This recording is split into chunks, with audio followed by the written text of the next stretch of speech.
Making your marketing messaging stick. Now, if you're a woman entrepreneur, I'm not going to teach you how to suck eggs. You know the topics, you know your area of expertise, you know what it is you should be writing to. But in this video, I want to talk about 5 things that could potentially mean the difference between somebody stopping at your offer, at your marketing, and continuing to a competitor. If we've not met before, my name is Gwyneth and I specialise in helping fabulous women entrepreneurs just like you to acknowledge and charge what it is you are worth, to package your expertise into services so that you are building a fabulously strong brand, and to look at the processes and systems you have in your business to make sure that you are achieving the freedom that you signed up for when you decided to go into business. So, 5 things to make your marketing messages stick. And by the way, there's a little tip there even before I start. Marketing messages. Make your marketing messages. Using the same letter for several words can attract people's attention. I'm sure there's a specific title for that. I don't know what it is. Anyway, there is so much clutter. There is so much stuff going on. More and more people going online. And as ever, you will need to know who you are talking to. You need to love your offer. You need to be passionate and convinced of your offer. And you need to know who you are talking to for your marketing to work on any level. But content, topics, all that stuff, you can work it out. You know what to talk about, I'm absolutely sure. So the tips I want to give you are going to actually grab the attention of the people reading your marketing and sales posts, because there's a huge amount of clutter and you want them to actually stop where you are. Our brains love clarity. Our brains, we're the same. We all respond pretty much in the same way. And if you are confusing your prospects when they're reading your posts, then there's a very good chance that they're just going to keep on scrolling or potentially find one of your competitors. It's not even understanding about, what it is you're writing about, but do you make it easy for people to get in touch with you? Have you got a call to action button, something, give me a call or drop me a line or send me an email or leave a comment, reply to this message, all of those things. Is it easy for somebody actually to get in touch with you to take the next step? So marketing, looking a little bit of the psychology, and it's not rocket science. It's about taking the time to think very, very carefully about how you are putting your marketing together so that you are speaking to that ideal prospective client. So number 1, imagery, photographs. Now, I'm as guilty as the next person of using Canva. I use Canva. I'm not getting paid for saying that, but it's so easy to put these graphics together. And I have to laugh. Sometimes I see big businesses, they're using similar graphics or the same graphics that I have that are free on Canva. But from a business perspective, of course, if there's something there for free, then why would you pay for it? But Canva graphics are fantastic for doing quotes and putting things together. But the fact remains that a photograph of you is always going to get more attention, not only from the people looking at your marketing, reading your marketing, but also from the algorithms of the various social media platforms. It's very important that you look at the camera. Don't be looking down or out the window or whatever. Look at the person you are talking to. By all means, make a funny face, but look at them so that they can look into your eyes. It's a big part of trust. And when we see images, we are much more likely to remember an image than we are text or somebody reading to us, unless you're taking notes and you're reinforcing the learning. But 80% of what we remember is usually visual imagery and only 20% text. So think about that. And even if, like me, you haven't had a haircut since, okay, where are we now? Almost the end of March. I haven't had a haircut since September. And believe me, I have days when I go on camera and I think, I cannot believe I still haven't had a haircut. Well, lockdown's just been extended again for a couple more weeks, so that haircut still not going to happen. But even if you're thinking to yourself, oh God, no, I just look awful on camera, I just cannot possibly do this. Believe me, people will still love you for it, because if you want to build that trust, they have to know who you are. So photographs, absolutely essential to your marketing messaging to help people build up that kind of relationship, that emotional connection with you. Number 2, in your marketing text, you may know already, the standard thing is whenever you're doing a sales page, ask 3 questions. Get your prospects to say yes 3 times. Are you struggling with this? Are you fed up with that? Would you like to do something about it? I've got my 3 yeses, and I launch into the rest of the text, the sales page. But a brilliant way to keep people's attention is to continue to ask them questions all the way through. Would you agree that it's really hard work trying to move out of your comfort zone and do something new? Yes, I just got another yes. And by asking that type of question, I'm also showing the reader that, you know, I've been where they are. I totally get it. We're in this together. We can do this together. Come and work with me. One question I heard recently, are you okay with average? Do you want to get, how are you going to feel okay when you get to 90 years of age and you say, yeah, I have an average life? No, I don't want to feel average when I'm 90. I want to feel amazing. I want to be proud of what it is I've achieved.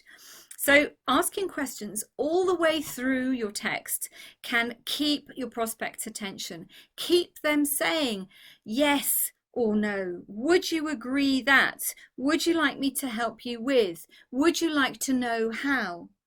Okay, questions are very, very powerful at keeping the attention of somebody whoever is reading your marketing text. Okay, number 3, statistics. Now, when I was researching today's video, and gosh, I'm doing more and more research. I'm spending more and more time online, because the more I learn about women in business, you know, sometimes stuff really shocks me.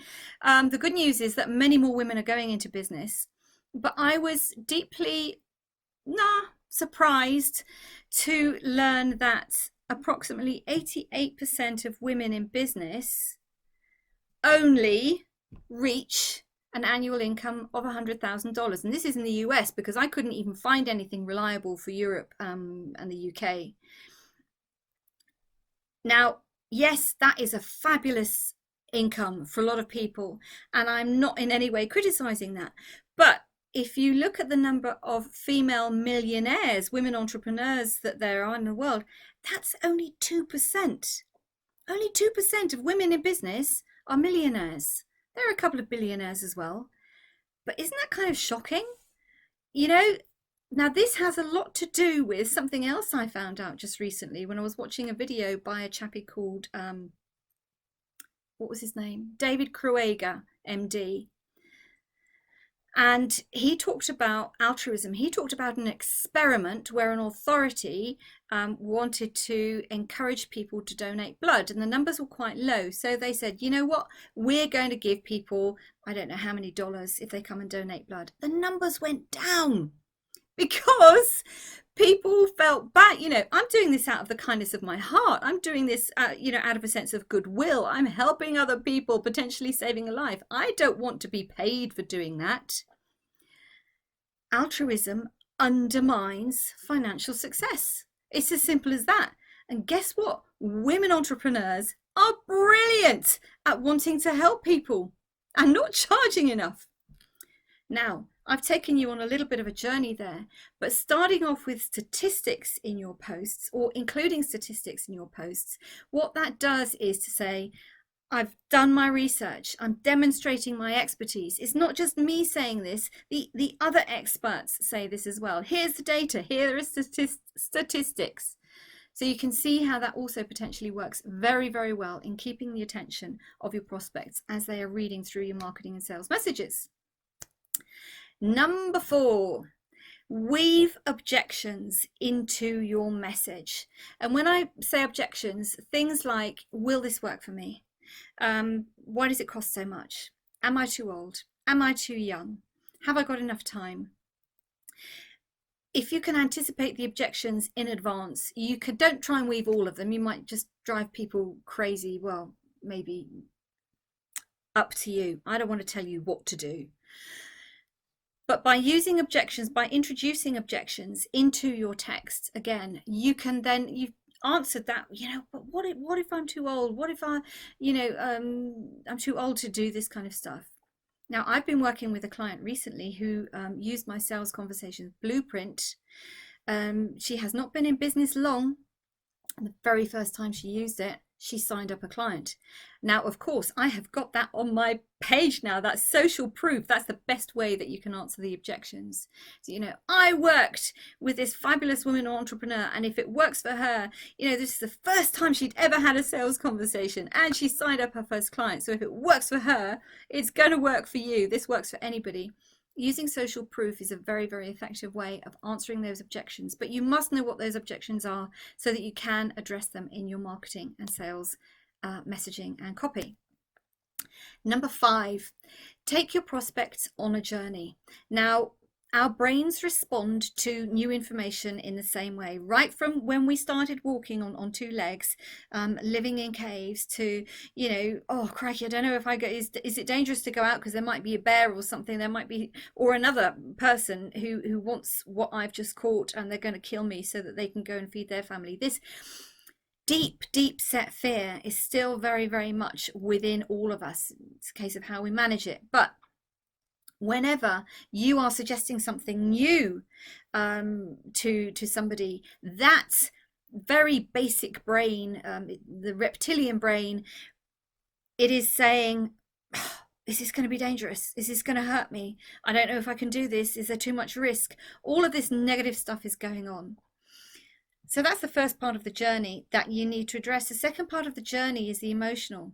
When we talk about, can you imagine how fabulous it will feel if you're confident and comfortable with every single sales conversation?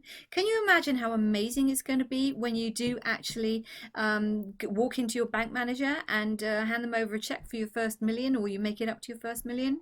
That's the emotional. That's what happens second in our brain.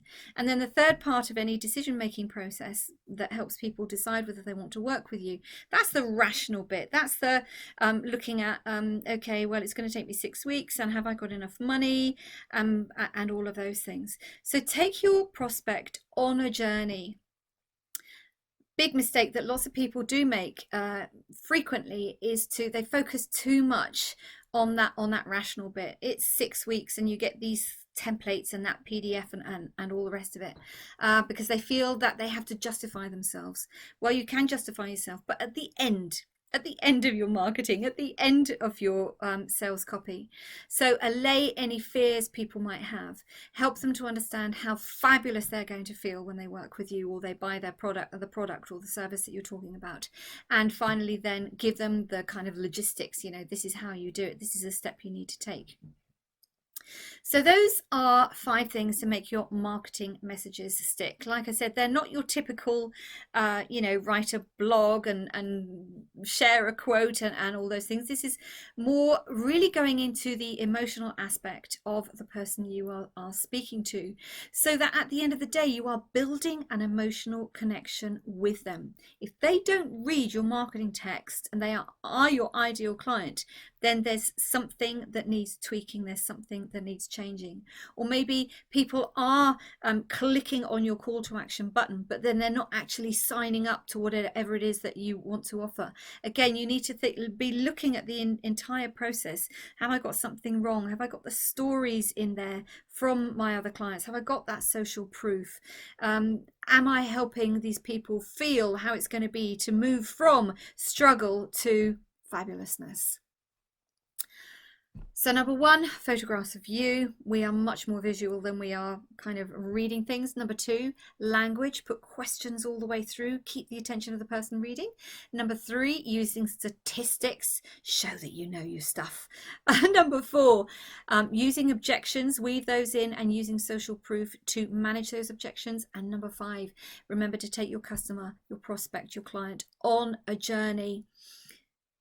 These are the fears. I've got your back. I'm going to help you all the way. It's going to feel amazing. And this is what you need to do to sign up. If you have enjoyed this video, please remember to like, comment or share. And until we meet again, stay safe, stay healthy, stay fabulous. Loads of love and bye for now.